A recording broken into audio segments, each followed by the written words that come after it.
Raving Evangelist, unedited. Yo, I'm going to title this video, Ruslan KD's Cheesy Kraft Dinner Gospel.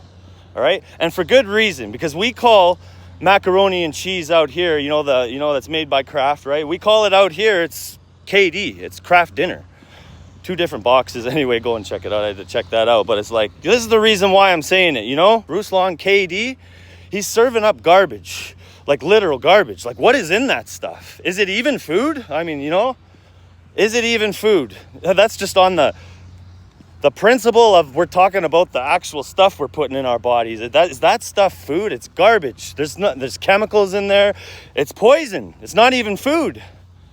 What is he serving up? But in a spiritual sense, the same stuff. It's garbage. Can't get you born again and saved.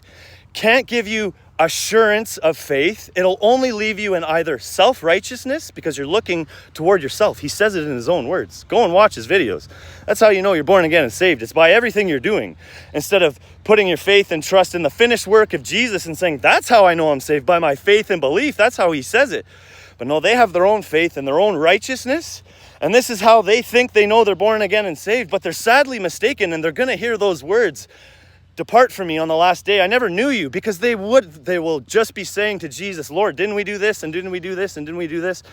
They didn't simply believe. They didn't have the way of faith. He doesn't have the true gospel to get himself set free, to get his congregation set free. If anybody comes and they're asking, how do we know we're born again and saved? Trust me, man, they're walking away from that conversation either in self-righteousness, thinking that they're good and they figured it out like he has and he's turned from sins. Like, no, I'm going to explain that in a minute. So you're either in self-righteousness or you're in bondage, being like, I can't figure this out. I have no rest. I have no peace. I have no hope.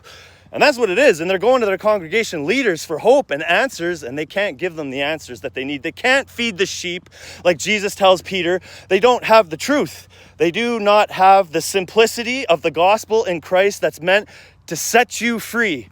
That's the power in the gospel, that there's nothing to do with what we do. No turning from sins, no making him Lord enough. None of this will matter. But this is what he's serving up. He's serving up a huge helping of it, man. Like it's an ugly gospel.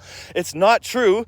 And just go listen to his words, man, over and over and over and over. It's the same thing. You got to look to yourself. It's all by what you're doing. He's a big community guy, means well.